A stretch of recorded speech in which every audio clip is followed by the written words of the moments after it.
നമസ്കാരം സുഹൃത്തുക്കളെ, ഇന്ന് കണ്ടൊരു വാർത്തയാണ്. ഒരു ഉമ്മ മഞ്ഞുള്ളൊരു സ്ഥലത്ത് പോയിട്ട് മഞ്ഞ് വാരി എറിയുന്നൊരു വീഡിയോ. ആ ഒരു വീഡിയോ വളരെ വൈറലാണ് ഇന്നിപ്പോൾ നമ്മുടെ സോഷ്യൽ മീഡിയയിൽ. അപ്പോൾ ആ വീഡിയോ ഞാനും കാണാനിടയുണ്ടായി. ഒരുപാട് സന്തോഷം നൽകുന്നൊരു വീഡിയോ ആണ്. എല്ലാ ഉമ്മമാർക്കും ഒരു പ്രചോദനമാകുന്ന തരത്തിലുള്ളൊരു വീഡിയോ ആണ്. മക്കളുടെ കൂടെ പോയി എൻജോയ് ചെയ്തൊരു വീഡിയോ ആണ്. അപ്പോൾ ആ വീഡിയോ വന്നതിന് ശേഷം കുറേ നേരം കഴിഞ്ഞപ്പോൾ തൊട്ട് ഈ യൂട്യൂബിലും അതേപോലെ തന്നെ ഇൻസ്റ്റാഗ്രാമിലും എല്ലായിടത്തും കുറേ പോസ്റ്റുകൾ വന്നു. ആ പോസ്റ്റ് എന്ന് പറയുമ്പോൾ നമുക്ക് ആദ്യം ഈ വീഡിയോ ഒന്ന് കണ്ടോക്കാം. ഉമ്മയുടെ ഒരു വീഡിയോ ഒന്ന് കണ്ടോക്കാം. ഞാനിപ്പോൾ ഈ സൈഡിൽ പ്ലേ ചെയ്യാം. സഫിയ, നസീമ, സക്കീന, നിങ്ങളൊക്കെ വീട്ടിലിരുന്ന മക്കളെ, എന്താ രസം. എന്താ ഞാൻ റിച്ചുവിന്റെ കൂടി വന്നിട്ട് അടിപൊളിയല്ലേ, വന്നടി മക്കളെ. കണ്ടില്ലേ, ഇതാണ് ആ വീഡിയോ. ഈ വീഡിയോയിൽ നമുക്ക് കണ്ടറിയാൻ സാധിക്കും. നമുക്കാണെങ്കിൽ തന്നെയും ഒരു പ്രത്യേക ഒരു സ്ഥലത്തൊക്കെ പോയി കഴിഞ്ഞാൽ, പ്രത്യേകിച്ച് മഞ്ഞും അല്ല തണുപ്പൊക്കെ ഉള്ള സ്ഥലത്ത് പോയി കഴിഞ്ഞാൽ നമുക്ക് നമ്മുടെ എല്ലാം നമ്മൾ മറന്നിട്ട് നമുക്കൊരു നല്ല റിലാക്സേഷൻ കിട്ടുന്ന കാര്യങ്ങളൊക്കെയാണ് ഈ പറയുന്ന യാത്ര എന്ന് പറയുന്നത്.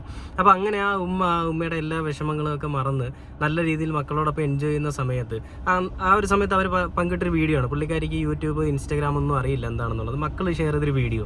അപ്പോൾ ഈ ഒരു വീഡിയോ വന്നതിന് പിന്നാലെ ഒരാളൊരു പ്രസംഗമായിട്ട് മൈക്ക് കിട്ടിക്കഴിഞ്ഞാൽ എന്ത് തോന്നിയ ദിവസം പറയാമെന്നുള്ള രീതിയിൽ ഒരുത്തനങ്ങോട്ട് ഇറങ്ങി. അവരുടെ പേരെന്താന്ന് ഞാൻ മറന്നു. എൻ്റെ പേരെന്താടാ? ഇബ്രാഹിം സലാഹി. ഇബ്രാഹിം സഖാഫി എന്ന് പറയുന്ന ഒരാൾ. ആള് മതപണ്ഡിതനാണ്. അപ്പൊ ആളുടെ ഒരു പ്രസംഗം കൂടി നമുക്കൊന്ന് ഈ ഒരു സമയത്ത് കേട്ടു നോക്കാം.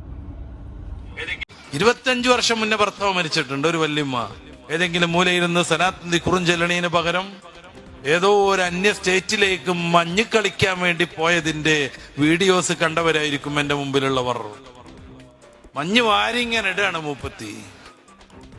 ചിലപ്പോ അത് ഈ നാട്ടുകാരി തന്നെ ആവാൻ പറ്റും. എനിക്ക് വ്യക്തിപരമായി ആരോടും വിദ്വേഷമല്ല. 25 വർഷം മുന്നേ ഭർത്താവ് മരിച്ചിട്ട് ഏതെങ്കിലും മൂലക്കിരുന്നിട്ട് ദിക്റും സലാത്തും ചെല്ലുന്നതിന് പകരം നങ്ങങ്ങ് ദൂരെ മഞ്ഞ് പെയ്യുന്ന ഒരു നാട്ടിൽ പോയിട്ട് മഞ്ഞ് വാരിയിട്ട് ഫാത്തിമോ ആവാ ഖദീജോ ആവാ ഇതൊക്കെയാണ് ജീവിതം എന്നും പറഞ്ഞിട്ട്. ഇതാണ് പ്രശ്നം. ഇതാണ് ആ ഒരു വീഡിയോ. കണ്ടില്ലേ വീഡിയോ? ആള് പറയുന്നത് ഇതാണ്, മഞ്ഞ് പെയ്യുന്ന നാട്ടിൽ പോയിട്ട് മഞ്ഞ് വാരി എറിഞ്ഞെന്ന്. പിന്നെ മഞ്ഞ് പെയ്യുന്ന നാട്ടിൽ പോയിട്ട് മഞ്ഞെല്ലാം ചാണകം വരെ എറിയാൻ പറ്റുമോ? അല്ലേ? ഇവന്റെ ഈ ഒരു പ്രസ്താവനയോട് നിനക്ക് എന്താ പറയാനുള്ളത്? ഈ ഇബ്രാഹിം സലാഫിയെ പോലുള്ള പഴയ തലമുറയിലെ ഉസ്താദുക്കന്മാർ, ഇപ്പോഴത്തെ പുതിയ തലമുറയിലെ മുസ്ലിങ്ങൾ ഇവരെയൊന്നും അനുസരിച്ച് ജീവിക്കണവരല്ല. ഒരു വിഭാഗം ആൾക്കാരുണ്ട്, എന്നാലും ഒരു 100% എടുക്കുമ്പോഴത്തേക്ക് അതിലൊരു 20% ആൾക്കാർ മാത്രമേ അങ്ങനെ ഉള്ളൂ. ബാക്കിയുള്ള 80% എഡ്യൂക്കേറ്റഡ് ആയിട്ടുള്ള ആൾക്കാരല്ല. ഇങ്ങനെയുള്ള പൊട്ടന്മാർ പറയണ കേട്ട് ജീവിക്കുന്ന ആൾക്കാരൊന്നുമല്ല. നല്ല മുസ്ലിങ്ങളാണ്. നല്ല വിശ്വാസവും വിദ്യാഭ്യാസവും വിവരവും ഉള്ള ആൾക്കാരാണ് പൊതുവിൽ കേരളത്തിൽ മൊത്തത്തിലുള്ളത്. ഇല്ലാത്ത ആൾക്കാരുണ്ട്, വളരെ കുറച്ച്, ഒരു ചെറിയ ശതമാനം ആൾക്കാർ മാത്രമേ ഉണ്ടാവുള്ളൂ. അവരുടെ ജീവിതത്തിൽ ഇങ്ങനത്തെ നിമിഷങ്ങളല്ലാതെ പിന്നെ അവരെന്താണ് ആസ്വദിക്കേണ്ടത്?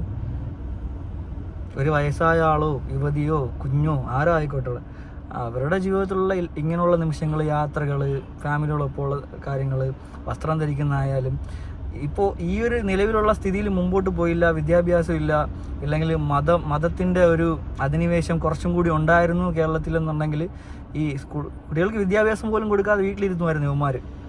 എല്ലാവരും അല്ല ഇവിടെ പറയുന്നത്. ഇതുപോലെയുള്ള ഉസ്താദക്കന്മാർ, ഇതുപോലെയുള്ള ആൾക്കാർ ഈ സമൂഹത്തിന് ഒരു ഉപയോഗമില്ലാത്ത ആൾക്കാരാണ് സത്യം പറഞ്ഞു കഴിഞ്ഞാൽ. സത്യം മുസ്ലിംസിനെ അല്ല ഞാൻ പറയണം. മുസ്ലിംസ് എന്നുള്ള വിഭാഗത്തിൽ പല നിയമങ്ങളും, കൂടുതൽ നിയമങ്ങളുള്ള മുസ്ലിംസിനാണ് ഏറ്റവും എനിക്ക് ഇഷ്ടമുള്ള മതമാണ് മുസ്ലിം മതം. അപ്പോൾ ഹിന്ദു ആയാലും ക്രിസ്ത്യൻ ആയാലും എല്ലാവർക്കും ജീവിക്കാൻ അവരുടെ ഇഷ്ടങ്ങളുണ്ട്, വ്യക്തിപരമായ സ്വാതന്ത്ര്യങ്ങളുണ്ട്.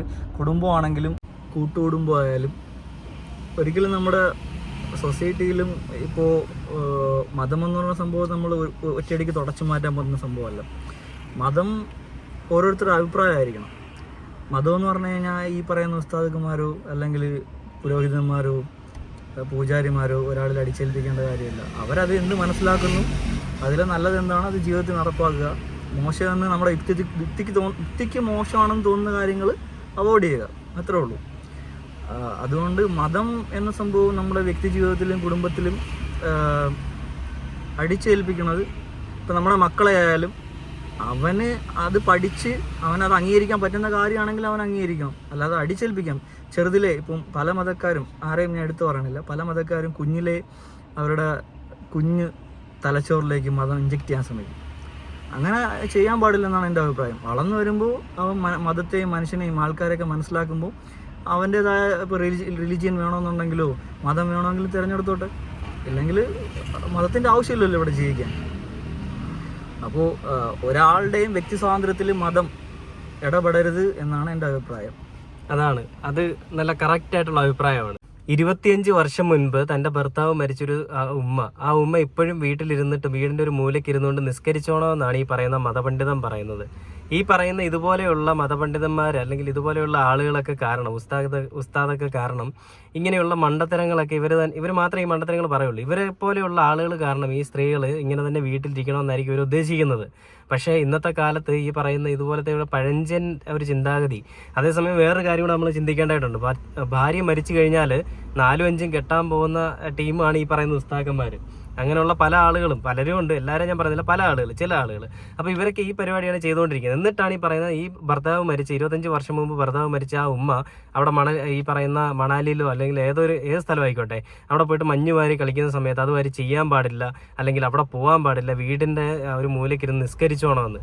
ഇതെന്തൊരു വർത്താനമാണിത്? എന്തൊരു വർത്താനമാണ് ഉസ്താദേ ഇത്? ഇപ്പോൾ ഉസ്താദ് പൊങ്കാല ഇട്ടുകൊണ്ടിരിക്കുകയാണ് എല്ലാവരും. അപ്പോൾ ഉസ്താദെ ഹാപ്പി ജേണി താഴെ വരുമ്പോൾ നമുക്ക് കാണാം.